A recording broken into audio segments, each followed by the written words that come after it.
मैं हूं अर्पिता आर्य। आप सभी को नवरात्र की बहुत बहुत शुभकामनाएं। क्या है नवरात्र की अष्टमी तिथि का महत्व? कैसे करें अष्टमी के दिन मां महागौरी का पूजन? क्या है सरल पूजा विधि? अष्टमी के दिन कन्या पूजन का क्या है महत्व? कन्या पूजन कैसे करें? अष्टमी के दिन किन मंत्रों का आपको करना है जाप? इन सब पर विशेष चर्चा के साथ हमारे साथ मौजूद है पंडित शैलेंद्र पांडित जी। पंडित जी, आपका बहुत बहुत स्वागत है। नमस्कार। आज बात अष्टमी की होगी तो आपके मन में जितनी शंकाएं हैं उनके निदान करने की कोशिश हम यहाँ पर करेंगे नवरात्र से जुड़ी हुई। तो नवरात्रि की अष्टमी तिथि का महत्व सबसे पहले पंडित जी से जानते हैं। पंडित जी, अर्पिता, नवरात्रि में सबसे ज्यादा जिन दो तिथियों का महत्व है वो अष्टमी और नवमी हैं। ज्यादातर लोग जो मुख्य पूजा करते हैं अपनी परंपराओं के हिसाब से या तो वो अष्टमी को करते हैं या तो वो नवमी को करते हैं। हम बात कर रहे हैं अष्टमी तिथि की। देखिए, नवरात्रि के 2 दिन सबसे ज्यादा महत्वपूर्ण माने जाते हैं। एक तिथि है अष्टमी तिथि और एक तिथि है नवमी तिथि। पहली तिथि भी काफी महत्वपूर्ण होती है। अष्टमी तिथि को नव दुर्गा के 8वें स्वरूप की यानी माता महागौरी की उपासना की जाती है और इस दिन बहुत सारे लोग विशेष उपवास रखते हैं। कुछ लोग तो होते हैं पूरे 9 दिन उपवास रखते हैं और कुछ लोग होते हैं जो पहली तिथि को और अष्टमी तिथि को उपवास रखते हैं। तो जो पहली तिथि को उपवास रखते हैं, ज्यादातर ऐसे लोग अष्टमी तिथि को विशेष उपवास रखते हैं। इसके अलावा बहुत सारे घरों में अष्टमी तिथि पर कन्या पूजन का प्रावधान भी होता है। कन्या की पूजा भी की जाती है। बहुत सारे घरों में नवमी को भी होता है, लेकिन ज्यादातर घरों में अष्टमी तिथि पर कन्या पूजन का महत्व देखा गया है। नवरात्रि की अष्टमी तिथि पर जब आप माता महागौरी की उपासना करते हैं तो इससे आपको मनचाहे विवाह का वरदान भी मिलता है। यानी नवरात्रि की अष्टमी तिथि एक तो व्रत रखने के लिए महत्वपूर्ण है, दूसरे नंबर पर कन्या पूजन के लिए महत्वपूर्ण है और तीसरे नंबर पर माता महागौरी की पूजा के लिए महत्वपूर्ण है। ये तीनों ही कार्यक्रम सामान्यतः अष्टमी तिथि को किए जाते हैं। बिल्कुल पंडित जी, माँ गौरी की पूजा विधि आपने कहा बहुत खास है। किस तरीके से माँ गौरी की पूजा करनी है, उससे क्या फल मिलेगा, क्या महत्व है, वो आगे समझेंगे। लेकिन ये विधि जो है, पहले इस विधि को जरा समझ लेते हैं कि माँ गौरी की पूजा विधि किस तरीके से होनी चाहिए। बिल्कुल अर्पिता, देखिए, नवरात्रि के जो 9 दिन हैं, हर दिन की एक अलग देवी हैं जी। हर दिन का एक अलग पूजा विधान है और हर दिन का एक अलग वरदान है। अगर हम माता महागौरी की पूजा विधि की बात करें तो सामान्यतः माता महागौरी की पूजा की जाती है पीले वस्त्र धारण करके। वैसे माता महागौरी श्वेत वस्त्र धारण करती हैं। श्वेते वृषे समारूढ़ा श्वेतांबर धरा शुचिर, तो सफेद वस्त्र धारण करती हैं। तो पुरुष अगर माता महागौरी की पूजा करना चाहें तो पुरुष श्वेत वस्त्र धारण कर सकते हैं। महिलाओं को लाल वस्त्र या पीले वस्त्र, पीला ज्यादा उत्तम होगा, पीले वस्त्र धारण करके पूजा करनी चाहिए। माता के सामने दीपक जलाएं और माता का ध्यान करें। और जब आप माता की पूजा करेंगे या करेंगी तो माता को सफेद या पीले फूल आपको अर्पित करने चाहिए। इसके बाद आप इनके मंत्रों का जप करिए। आगे हम आपको मंत्र बताएंगे, माता महागौरी के मंत्र। तो इसके बाद आप उनके मंत्रों का जप कर सकते हैं। नवरात्रि की पूजा हमेशा याद रखिए रात्रि की पूजा है। तो अगर नवरात्रि की पूजा मध्य रात्रि में की जाए, मिडनाइट में की जाए, तो इसके परिणाम ज्यादा शुभ होंगे।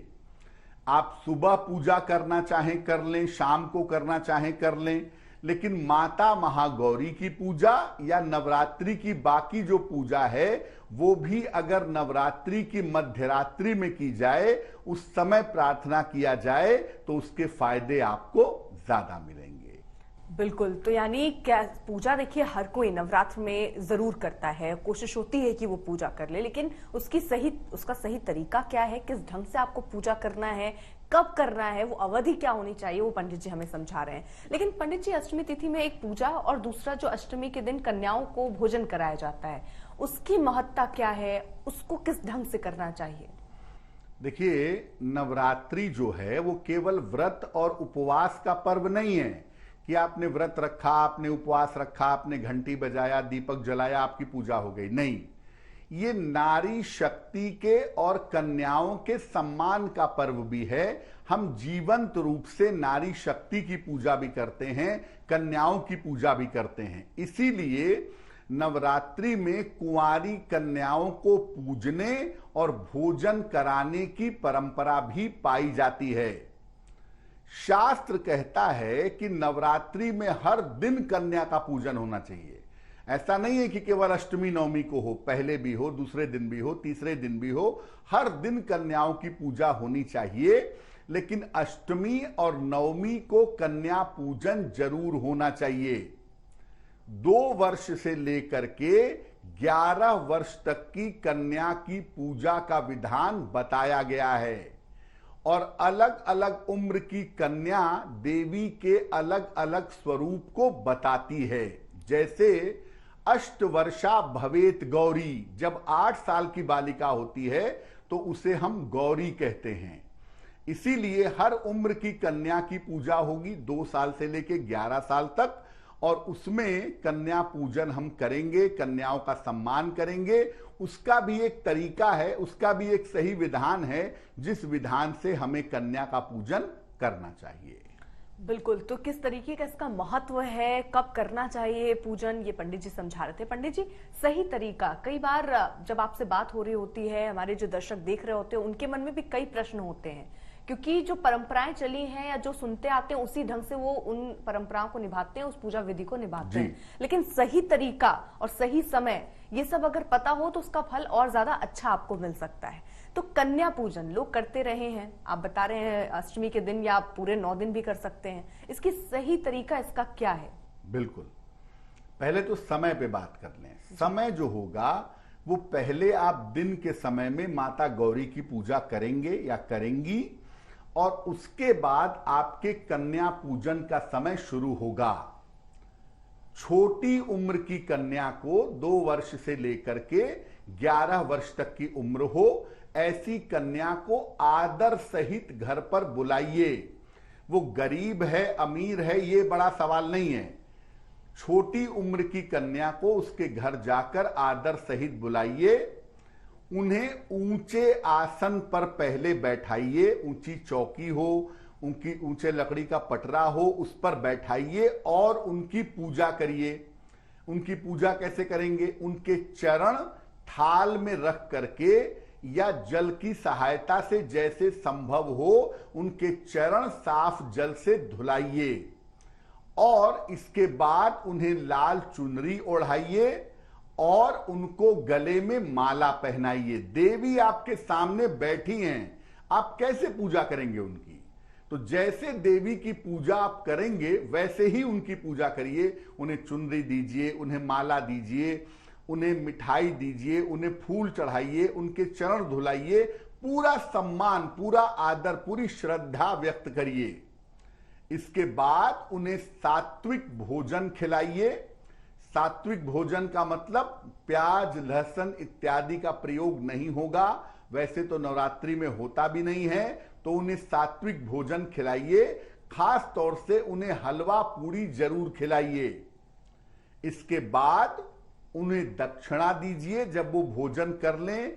दक्षिणा के अलावा उन्हें उपहार दीजिए। छोटी बालिकाएं हैं तो उन्हें किताब, कॉपी, पढ़ने लिखने की चीजें, वस्त्र, ये सब उपहार में आप दीजिए।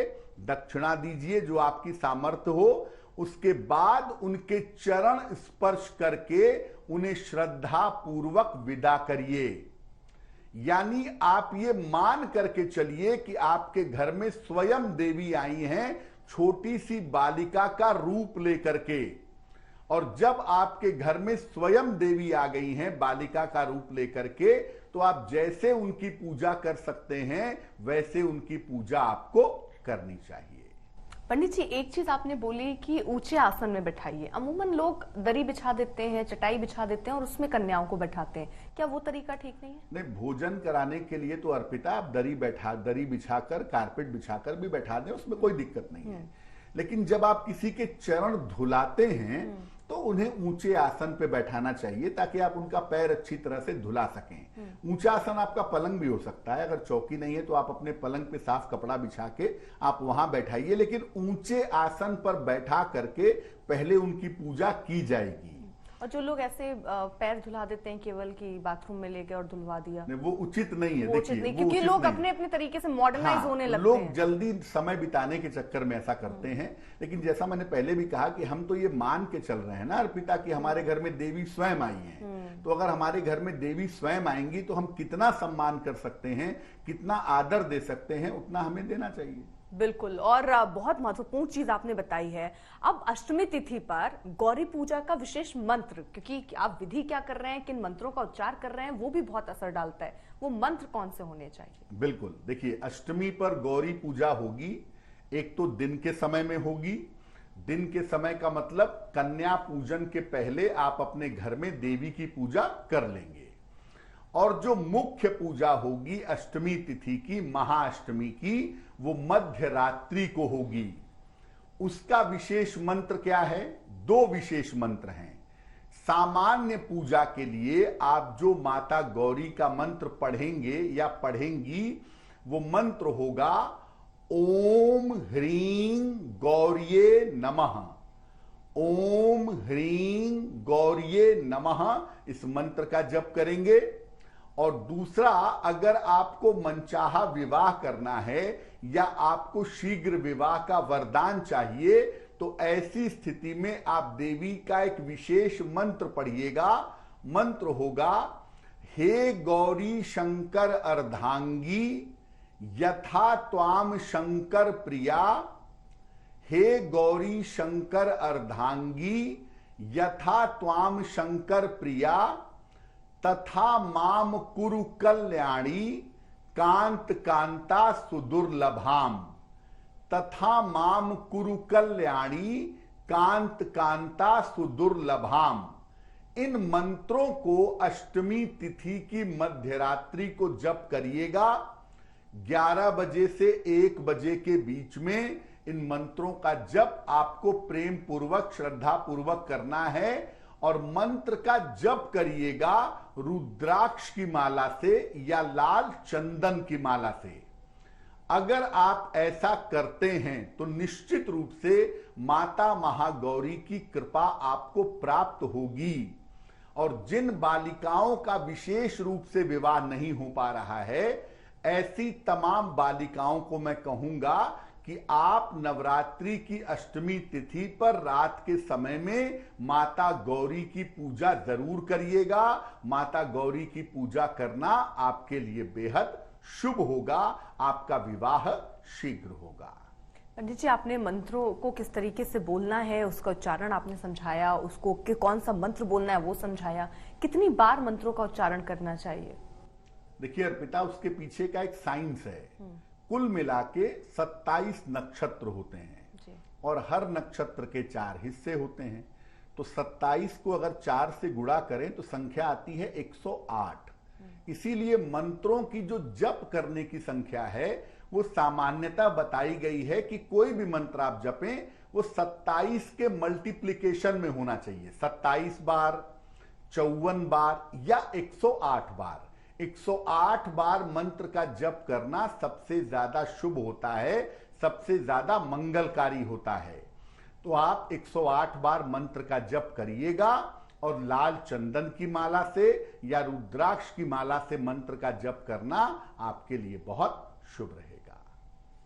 पंडित जी, कई लोग अष्टमी के दिन ही अपने व्रत का उद्यापन कर देते हैं या नौवीं को करते हैं, उसका अपना क्या महत्व है या किस वजह से, क्या दोनों करना ठीक है? अर्पिता, जो लोग 9 दिन व्रत रखते हैं कि आप पूरी नवरात्रि का व्रत रख रहे हैं, वो पहले 9 रातें पूरी हो जाने देंगे, तब वो 10वीं पर अपने व्रत का समापन करेंगे जी। और जो लोग 2 दिन व्रत रखते हैं वो पहली तिथि पर और अष्टमी तिथि पर व्रत रखेंगे और 9वीं पर उसका समापन करेंगे। अगर आप केवल 1 दिन पूरी नवरात्रि में व्रत रखना चाहते हैं तो 1 दिन पूरी नवरात्रि में व्रत रखने के लिए सबसे अच्छा दिन भी अष्टमी का दिन है। यानी अगर आप 1 दिन व्रत रखना चाहते हैं और चाहते हैं कि 1 दिन के व्रत से भी आपका कल्याण हो, आपको लाभ हो, तो नवरात्रि की अष्टमी तिथि पर व्रत रखिए, अष्टमी तिथि की मध्यरात्रि पर पूजा करिए, आपको निश्चित रूप से लाभ होगा। ये तो पंडित जी आपने बताया कि किस तरीके से आपको पूजा अर्चना करनी है, कैसे आपको लाभ होगा। अष्टमी के दिन को हम बात कर रहे थे। आपने जो विधि बताई, आपने कन्याओं के लिए विधि बता दी, लेकिन जो एक बालक की बात हम कर रहे थे, जिसकी आपने कथा भी बताई कि उसके पीछे क्या वजह है, उसकी पूजा अर्चना किस तरीके से करनी चाहिए? उन्हीं विधि विधान से जैसे हम कन्याओं की करते हैं? नहीं, देखिए, कन्याओं की पूजा में तो आपको विशेष सावधानी रखनी होगी। चरण धुलाने होंगे, वस्त्र देने होंगे और देवी का स्वरूप उन्हें माना जाएगा जी।